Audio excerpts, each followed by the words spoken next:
Hello students. तो हमारी जो के एम बांगर की सीरीज हमने स्टार्ट की थी, तो ये उसका सेकंड लेक्चर है। हम लोगों ने कल क्या पढ़ा था?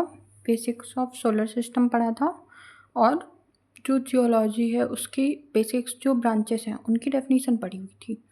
नेक्स्ट जो सर की बुक में चैप्टर है वो है ओरिजिन ऑफ अर्थ।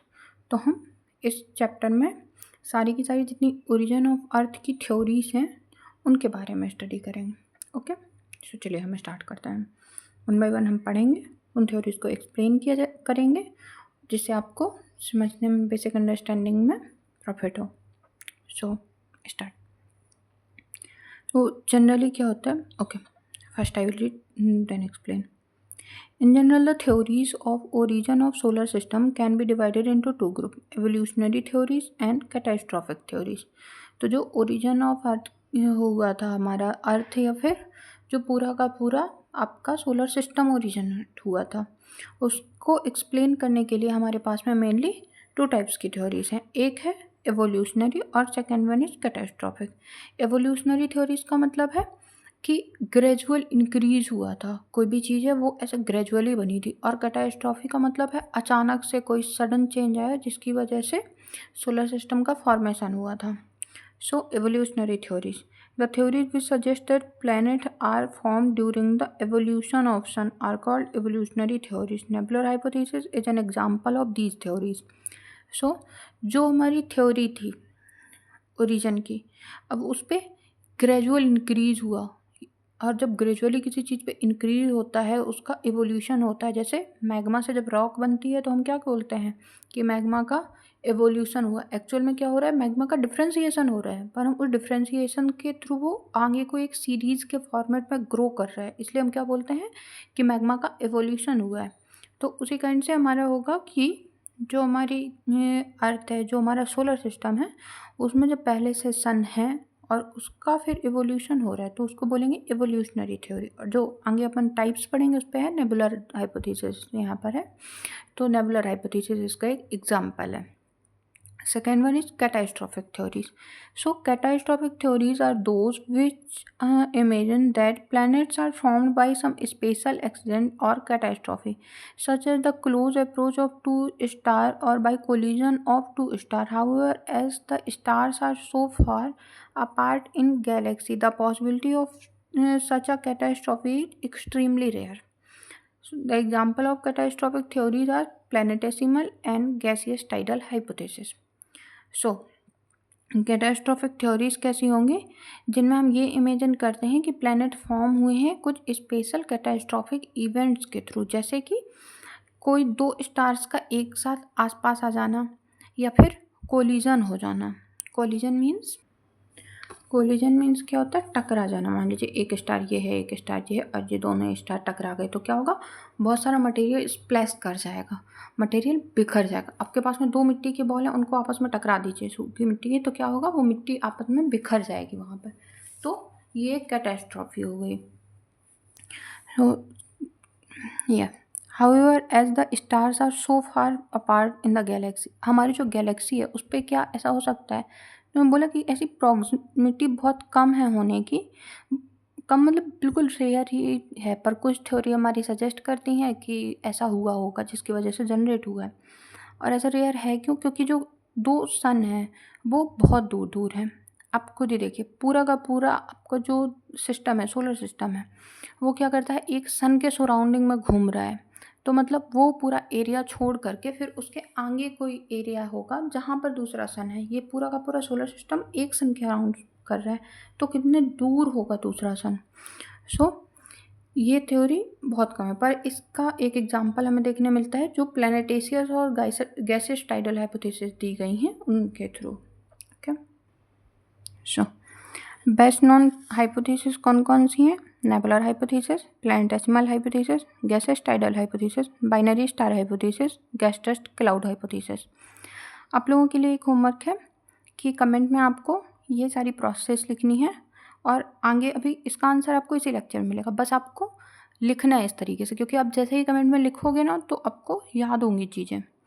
सो आपको लिखना है, जैसे नेबुलर हाइपोथेसिस किसने दी थी, तो आपको डैश, कांट एंड लैप्लास, इस तरीके से पेरेंटेसिमल हाइपोथेसिस किसने दी? ये पांचों की पांचों हाइपोथेसिस के बारे में आपको कमेंट सेक्शन में लिखना है, ये आपका आज का होमवर्क है। ओके, अब हम समझते हैं जो हमारी नेबुलर हाइपोथेसिस है, इसको हम पहले एक्सप्लेन कर देते हैं, फिर हम आपको वर्ड टू वर्ड एक्सप्लेन कर देंगे। पहले एक जनरलाइज में आपको एक्सप्लेन करते हैं। जो नेबुलर हाइपोथेसिस है वो दो लोगों ने मिलकर दी थी, जिसमें से कांट सर जो थे इन्होंने पहले इसको एक्सप्लेन किया, फिर उसके बाद में जो मैथमेटिकल थिंग्स थी वो लाप्लास ने की। तो कांट एंड लाप्लास ने दोनों ने लगभग सेम का, इसलिए सेम ही हाइपोथेसिस मान लेते हैं। इसमें मानते हैं कि एक बहुत बड़ा सा गैसियस नेबुला है, ये नेबुला है और ये अपनी एक्सिस पे ऐसा रोटेट कर रहा है। ओके, रोटेट करते करते इसकी एक लेयर, मान लो ये अंदर का बच्चा या बाहर की जो ये लेयर थी, ये लेयर स्प्लिट हो गई और फिर उस पर फोर्सेस अप्लाई हो रहे हैं। तो दो टाइप के फोर्स होते हैं, एक आउटवर्ड और एक इनवर्ड फोर्स। जो आउटवर्ड होता है उसको क्या बोलते हैं? सेंट्रीफ्यूगल, और जो इनवर्ड अप्लाई होता है उसको बोलते हैं सेंट्रीपिटल फोर्स।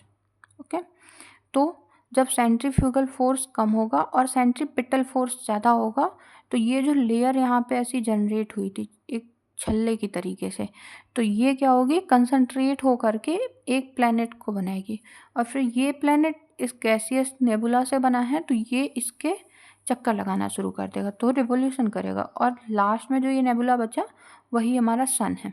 इन्होंने ये बताया था। ठीक है, हम इसको एक्सप्लेन करते हैं। So the nebular hypothesis was put forward by Kant, the German philosopher, in 1755 and Laplace. तो कांट जो थे वो क्या थे? जर्मन फिलोसफर थे। द फ्रेंच मैथमेटिशियन इन 1796, और जो लाप्लास थे वो क्या थे? फ्रेंच मैथमेटिशियन थे। इन्होंने कांट ने अपनी दी थी 1755 में और मैथमेटिशियन थे जो लाप्लास, उन्होंने कुछ दिन बाद दी थी 1796 में। This hypothesis suggests that the sun and planets, including the Earth, have formed a disk-shaped rotating nebula. तो इन्होंने क्या कहा कि जो हमारी अर्थ है या फिर जो पूरा प्लैनेट का सिस्टम है वो एक डिस्क शेप्ड की, डिस्क शेप क्या? चकती के आकार की नेबुला से फॉर्म हुआ है जो कि रोटेट कर रही है। A vast cloud of hot gases called nebula. Nebula क्या होता है? जो हॉट गैसेस होती हैं उनका एक बहुत बड़ा सा जो बादल होता है उसको नेबुला कहते हैं। द नेबुलर हाइपोथेसिस में भी summarized as follows. So nebular hypothesis के बारे में आगे डिटेल दी गई है। Originally there was a large hot gaseous nebula which rotate along its axis. जैसे ये हमने बताया था, ये हॉट गैसियस नेबुला हो गया जो अपनी एक्सिस पर रोटेट कर रहा है। As the gases lost energy by radiation, it became cooler. As a result, the nebula contracted inward and its speed of rotation about its axis increased to conserve angular momentum. जो gases हैं वो जब अपनी energy lost करेगी, gas अपनी energy कैसे lost करती है? Due to radiation. तो जब रेडिएशन प्रोसेस के थ्रू ये जो नेबुला है ये अपनी एनर्जी लॉस्ट करता है और फिर ये रोटेट करता ही जा रहा है अपनी एक्सिस पर भी, तो ये क्या होगा? थोड़ा ठंडा होगा। अब जब ठंडा होगा तो क्या होगा? कॉन्ट्रैक्ट करेगा। कॉन्ट्रैक्ट मीन्स कोई भी चीज़ है जब ये फैल रही होती है तो एक्सपेंशन बोलते हैं या एक्सपेंड कर रहा है, और जब कोई चीज़ पास आ रही है, टाइटली पैक हो रही है, तो उसको बोलते हैं कि कॉन्ट्रैक्शन शो कर रहा है या कॉन्ट्रैक्ट हो रहा है, तो इनवर्ड कॉन्ट्रैक्ट होगा।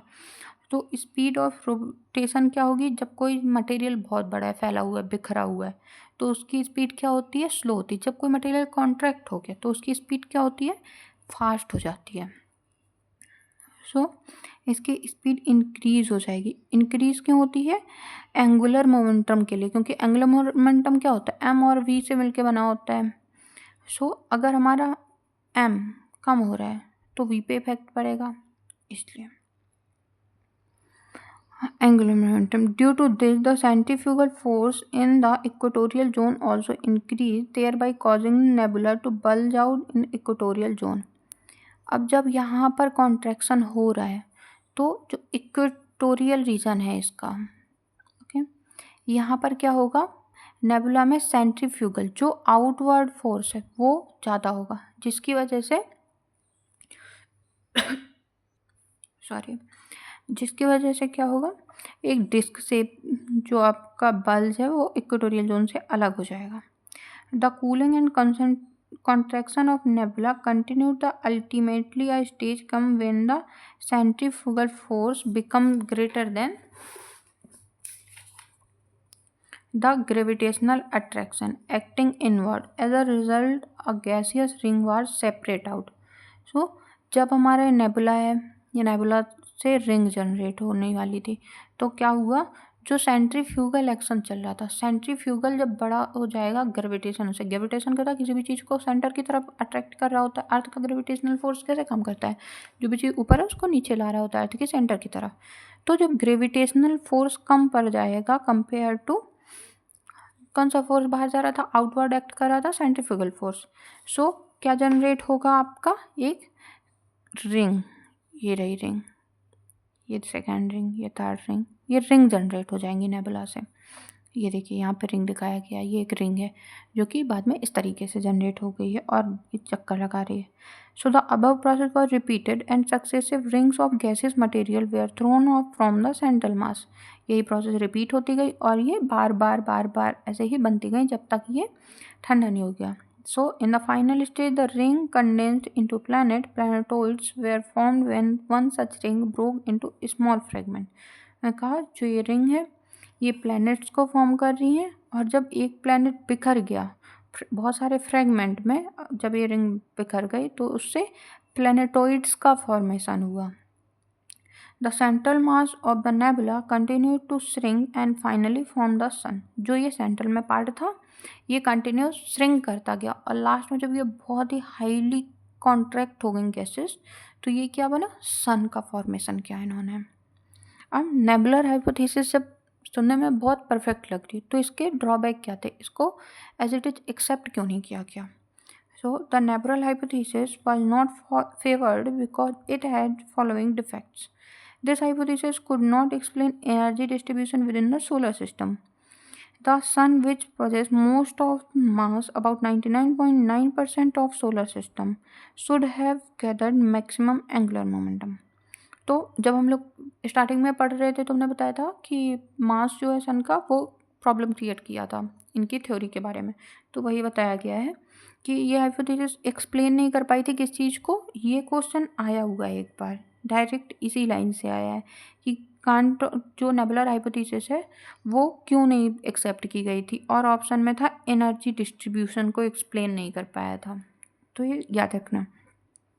So energy distribution solar system में ये एक्सप्लेन नहीं कर पाए थे, और इसके बाद एक्सप्लेन क्या नहीं कर पाए थे, क्योंकि सन जो है वो most of the mass possess करता है सोलर सिस्टम का 99.9%, तो इसको मैक्सिमम एंगुलर मोमेंटम भी होना चाहिए इसका ही। पर एंगुलर मोमेंटम क्या होता है कि however 98% of the angular momentum is concentrated in the planet and remaining 2% is present in the sun. In other words, the sun does not rotate fast enough. It should have much bigger speed of rotation. तो 98% का जो angular momentum है वो किस पे concentrated है, planets पे है, और जो 2% बचता है वो ही सन देता है। जो पूरे को अगर 100% माने 98 प्लैनेट से आएगा और 2% आएगा सन से। या फिर और दूसरे वर्ड्स में हम बोल सकते हैं कि सन इतना फास्ट रोटेट नहीं कर रहा है ताकि ये दोनों चीज़ें बैलेंस हो जाएं, इसको और ज़्यादा स्पीड से करना चाहिए रोटेट, तभी ये प्रोसेस फॉर्म हो सकती थी। तो ये हो गई हमारी नेबुलर हाइपोथेसिस। उसके बाद सेकेंड हाइपोथेसिस हमारी प्लैनेटेसिमल हाइपोथेसिस। प्लैनेटेसिमल हाइपोथेसिस किसने दी थी, चैम्बरलिन और मोल्टन ने दी थी 1904 में। इसके मेन पॉइंट्स क्या क्या थे, ये कैटास्ट्रॉफी वाली थ्योरी थी। ओके, तो इसके बेसिक फैक्ट्स क्या थे, इसमें एक सन रहता है, दूसरा सन पास से निकलता है, तो ये सन का जो ग्रेविटेशनल फोर्स है ये इससे कम होता है, इसका ज़्यादा होता है, तो ये इससे पार्ट्स को दूर कर लेता है, पहले बल्ज क्रिएट करता है और फिर कुछ फ्रेगमेंट टूट जाते हैं, फिर जब तक में ये स्टार निकल जाता है तो ये इसके ही चक्कर लगाने लग जाते हैं। इसको हम बुकिश लैंग्वेज में पढ़ते हैं। Okay, the sun existed before the formation of planets. A large passing star approached very close to the sun. सन हमारा पहले से ही एग्जिस्ट कर रहा था जब प्लैनेट बने थे उससे, और एक जो लार्ज पासिंग स्टार था वो बहुत ही पास से निकला सन के। ये जो पासिंग स्टार है ये बहुत पास से निकला। Due to the disruptive forces of the sun and strong gravitational pull of passing stars, giant masses of gas were torn from the surface of the pre-existing sun। तो जो इसका ग्रेविटेशनल फोर्स था, जो सेकेंडरी स्टार था आपका, उसका gravitational force बहुत ज़्यादा था, जिसकी वजह से जो पहले से स्टार है उससे मटेरियल पुल किया, बहुत सारा गैसेस मटेरियल पुल किया। क्योंकि सन क्या है, सन में सॉलिड मटेरियल तो है ही नहीं ना, मॉल्टन मटेरियल जो भी एक गैसेस है मेनली, हम क्या बोलते हैं कि हाइड्रोजन का अमाउंट सबसे ज़्यादा है। तो जो गैसेस मटेरियल है उसको पुल किया जो प्री एग्जिस्टिंग सन था उससे। The giant masses of gas broke into larger number of small chunks, which one cooling gave rise to the solid particles called planetesimals। इसी की वजह से इनका नाम क्या पड़ा, प्लैनेटेसिमल हाइपोथेसिस। तो जो ये पार्टिकल, ये जो मास अलग हुआ यहाँ से, तो जो गैस ब्रोक हुआ था बहुत सारे स्मॉल स्मॉल चंक्स में, इन्होंने ठंडे होकर के सॉलिड पार्टिकल बनाया, और जो सॉलिड पार्टिकल बना उसको क्या बोलते हैं, planetesimal. The planetesimal started flying as cold body into orbit around the sun in the plane of the passing star. जो ये छोटी छोटी बॉडीज़ थी ये ठंडी हो गई, ठंडी होकर के कोल्ड बॉडी की तरह ऑर्बिट करने लगी। कैसे, जो प्लेन था जहाँ से पासिंग स्टार निकल गया था वहीं पर वो ऑर्बिट करती रह गई। By collision and gravitational attraction the larger planetesimal sweep out the smaller pieces and thus planets were formed. तो जो लार्जर थे उन्होंने क्या किया, स्मॉलर को साथ किया, और इस तरीके से ये पासिंग स्टार की वजह से ये यहाँ पे प्लैनेट्स फॉर्म हो गए। अब इसके मेन फ्लॉज क्या थे कि इसे भी एक्सेप्ट नहीं किया गया था, क्योंकि जब एक चीज़ एक्सेप्ट नहीं होती है तभी दूसरी चीज़ बनती है ना। जब एक चीज़ का जवाब मिल गया तो दूसरी प्रोसेस क्यों ही इंसान ढूंढेगा। तो जब साइंटिस्ट को एक में कुछ फ्लॉस मिल जाते हैं तो दूसरी वाली ढूंढने लगते हैं। इसके मेन फ्लॉस क्या थे, so the most of material which was ejected by the explosive action of the sun would come from the interior. It would be so hot that the gases would disperse in the space rather than condense into planet. तो जो material है वो जो इससे eject हुआ था, कैसे eject हुआ था, एक्सप्लोजन के कारण ये यहाँ से अलग हुआ था। तो ये किस तरीके से था, सन के इंटीरियर से आया था, सन के अंदर वाले पार्ट से ही तो आया था। और जब अंदर से आया था तो ये कैसा था, बहुत ही गर्म था, सो हॉट मटेरियल था। तो जब इतना हॉट मटेरियल खुले प्लेन पे रहेगा तो वो कॉन्ट्रैक्ट होने के चांस ज़्यादा हैं या उस पर डिसरप्ट होने के चांस ज़्यादा हैं। कुछ सी बात है, डिसरप्ट होने के चांसेस ज़्यादा हैं।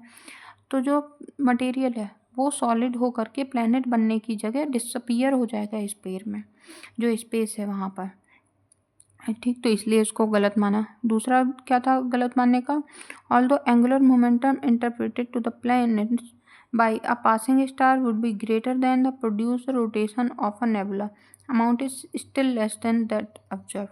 तो पासिंग स्टार की वजह से कुछ हद तक जो एंगुलर मोमेंटम की प्रॉब्लम आ रही थी जो हमारी नेबुलर हाइपोथेसिस में, वो क्लियर हुई, क्योंकि कुछ मोमेंटम इसकी वजह से भी आया। पर क्या था कि जितना होना चाहिए उतना अभी भी ऑब्जर्व नहीं हो रहा था।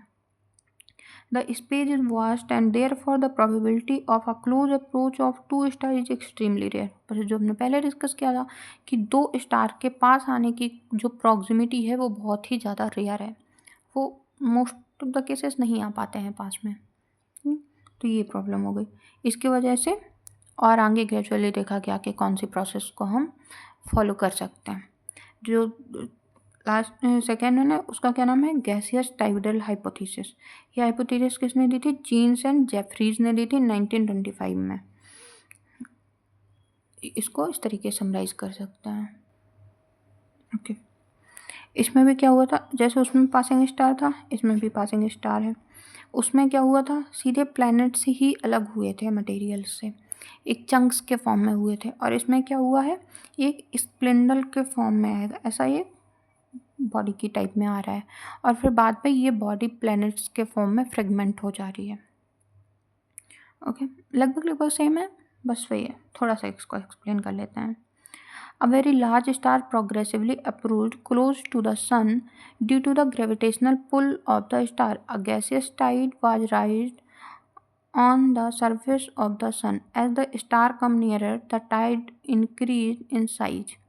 एक बहुत ही बड़ा सा प्रोग्रेसिव जो ये था स्टार था, उसने अप्रोच किया किसको, हमारा जो सन है, इसके ग्रेविटेशनल, तो जो ग्रेविटेशनल पुल है स्टार का, जो ये स्टार है, बड़ा वाला स्टार है ना आपका, उसके ग्रेविटेशनल पुल से एक गैसेस टाइड राइज हुई। एक ये गैसियस पार्ट ये जो दिखाया गया है ये राइज हुआ किस पे, सन की सरफेस में। अब जैसे जैसे ये पास आता गया वैसे वैसे क्या होगा, जो यहाँ पे आपका सन है यहाँ पर आ रहा है, तो इससे मटेरियल राइज करता जाएगा, ऐसा निकलता जाएगा, ठीक, जैसे ये है ना इस शेप में, तो ये निकलते आएगा, जैसे जैसे पास आएगा वैसे वैसे टाइड उसका साइज इंक्रीज होता जाएगा। When the star began to move away, the gaseous tide was detached from the sun. Its shape was like a spindle being thickened in the middle. अब जैसे जैसे ये यहाँ को निकलता गया, अब ये तो अपने पाथ से जा रहा था, सन बीच में पड़ गया, तो ये जो मटेरियल है ये सन से डिटैच हो जाएगा, किसके लिए, इस सन के पास आने के लिए। पर इसके पास भी नहीं है क्योंकि कुछ ग्रेविटेशनल फोर्स तो ये भी लगा रहा था ना, तो ये बीच का बीच रह गया और ये स्पिंडल शेप फॉर्म किया। स्पिंडल शेप कैसा, ड्राइंग वैसे बहुत ख़राब है बट फिर भी आप कोशिश करिएगा समझने की। ऐसा बीच में जो ये एरिया ये मोटा है और ये एरिया पतला है। This spindle shaped gaseous mass soon broke into 10 pieces, 9 of which condensed into planets, and the remaining one, which further broke into smaller pieces, formed the group of planetoids. तो उस time पे हम 9 planets मान रहे थे, Pluto भी था। तो इन्होंने क्या बोला कि जो यही मटेरियल है ये 10 पार्ट्स में डिवाइड हुआ, जिसमें से 9 तो आपके प्लैनेट्स बन गए और एक जो था वो फिर से ब्रोक डाउन हो गया स्मॉलर पीसेस में और प्लैनेटॉइड्स बनाया। अब इनके क्या क्या वो थे कि ये फ्लॉस थे, उनको हम पढ़ेंगे। So the passing star is unable to import the proper angular momentum to detach gases mass. तो इन्होंने बोला कि जो ये मटेरियल इसने डिटैच किया, इतना मोमेंटम किसी भी पासिंग स्टार के पास आ ही नहीं सकता कि सन को के मटेरियल को डायरेक्टली इन्हें लार्ज अमाउंट में डिटैच कर लें। The hot gases mass pulled away from the sun would not form solid planets but would disappear into the space. अब जो प्रॉब्लम उसमें आई थी, जो हम लोगों ने कहा ये वाले में देखी थी, ये वाले में कि मटेरियल डिसअपिएट हो जाएगा, तो इसमें भी तो वही मटेरियल है ना, तो डिसअपिएट हो जाएगा, सीधी सी बात है। उन्होंने बोला कि जब उसका नहीं माना गया तो आपका क्यों मानेंगे, ये भी कैंसिल हो गई।